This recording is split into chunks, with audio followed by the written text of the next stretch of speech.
Hey guys! Okay, so this is our last reading video for the year because next Friday you are going to be second graders. I'm so happy for you all. You have worked so hard, and I know these last 9 weeks were not at all what you wanted. I know I didn't want it, and I know a lot of you have said that you miss school and you miss me and you miss your friends, and same. I miss you all so much, and I miss being able to come to school and listen to all of your stories about what you had over the weekend and what you did or who you stayed with and what you played with, and I really hate it for you all. I've really missed you all a lot. Okay, so for tomorrow, because we're Google Meeting tomorrow, we are going to present our animal research projects, and I hope that you guys have had so much fun with this. I know if we had been in the classroom, we would have done so much stuff with our animal research, but that's another story. So I know that you guys had fun at home.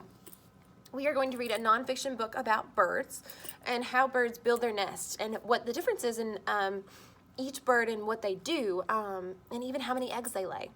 So this book is called Mama Built a Little Nest, and it is by Jennifer Ward, and it's illustrated by Steve Jenkins. So I hope you guys enjoy this book as much as I do. Mama built a little nest inside a sturdy trunk. She used her beak to tap, tap, tap, the perfect place to bunk. It says tree hole nests, also known as cavity nests, are created by the male and female woodpecker. And if you've ever been hiking or outside, you might have heard them tapping into the wood of the tree. Mama built a little nest, a cup so wee and snug, with walls of moss and roof of sky and silky cobweb rug. A hummingbird makes the smallest cup-shaped nest. It uses spider webs so the little nest will stretch as the chicks grow. How cool is that?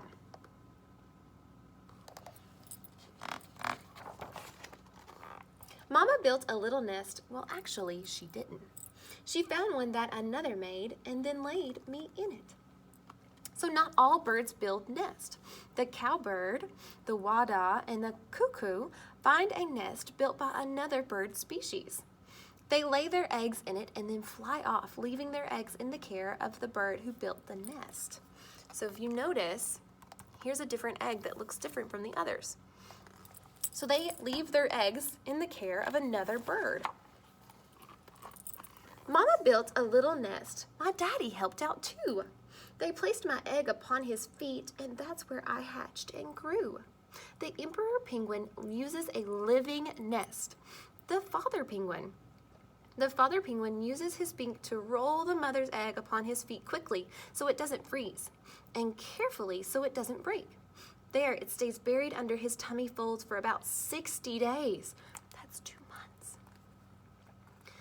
Warm and protected. So I love emperor penguins. They're super cool. I mean, the male takes care of the egg. So if you wanted to do a little more research, you could Google or YouTube for kids. You could YouTube a video of an emperor male penguin walking around carrying this egg.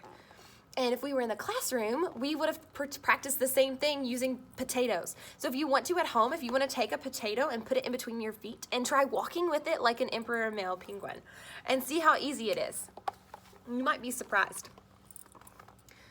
Mama scraped a simple nest upon a craggy ledge. She tucked me safe within her wings until my time to fledge.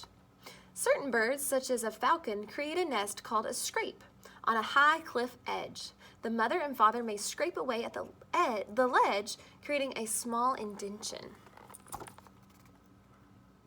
So see, it's not much of a nest.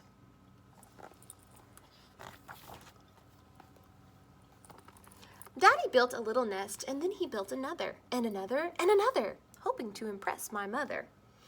Like many wrens, a male cactus wren builds several dome-shaped nests to attract a female.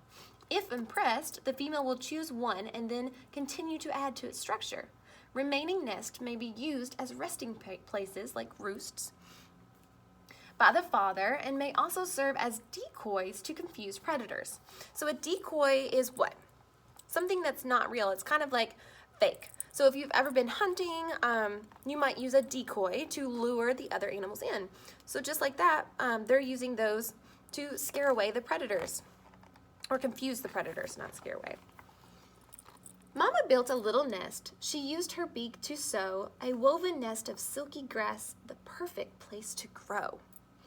Weaver birds create very detailed woven nests by sewing and weaving nesting materials together. They pull grasses and fiber over, under, around, and through using only their feet and beak. How cool is that?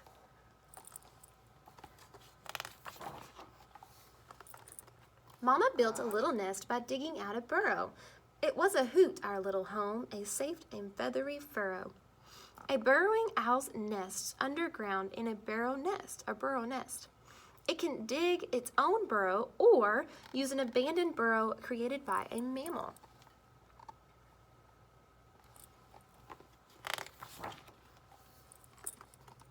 Mama built a little nest. She gathered twigs that float and placed them on the water to create a cozy boat. So grebes create a floating nest on the water and anchor it to the water plants. So how cool is that? Like it said up here, it's like a little boat for the nest, for the egg.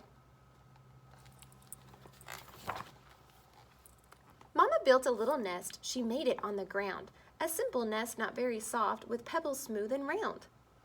Many shorebirds create scrape nests on the ground. Their eggs often have colors and patterns to help camouflage them with their environment. Can you find the eggs in this picture? So camouflage, you guys know if you hunt, you're trying to blend in with the area, with your surroundings. So can you find those eggs?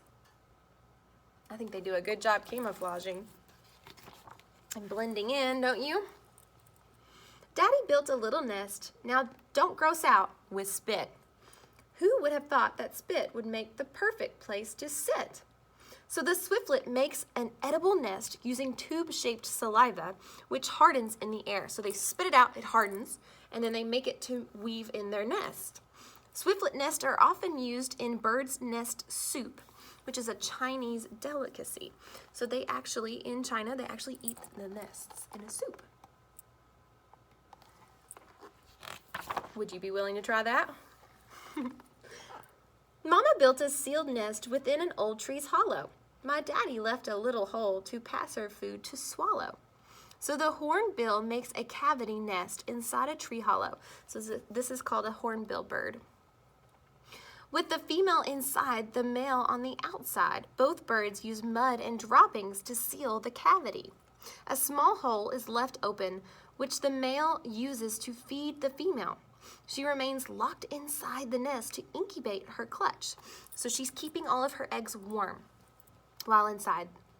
After the chicks have hatched, the female breaks out, helping the male feed and care for their young from the outside until the chicks are old enough to leave the nest. How cool is that? So if the male was not feeding the female, she would have to get out and find food, and then her eggs would get cold, right? She wouldn't be able to keep them warm.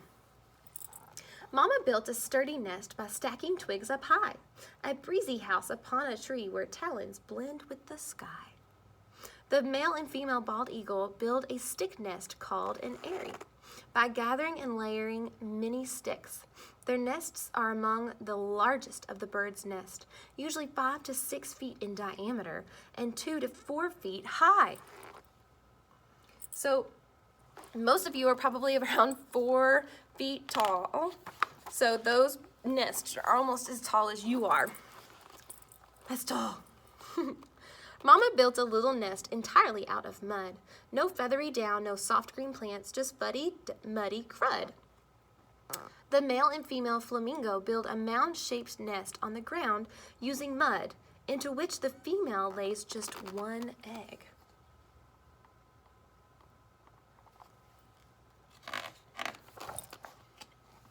You have a nest your very own, a place to rest your head with pillows, soft and cozy thoughts. Your nest is called your bed. All right, so here is your question for our book. It says, what was your favorite bird in the story and why? So which one was your favorite? and then tell me why and write about it, please, and send me a picture when you're finished. Our last video, so make sure you use really good handwriting, capitals, and make sure you have periods and punctuation at the end. Bye, guys.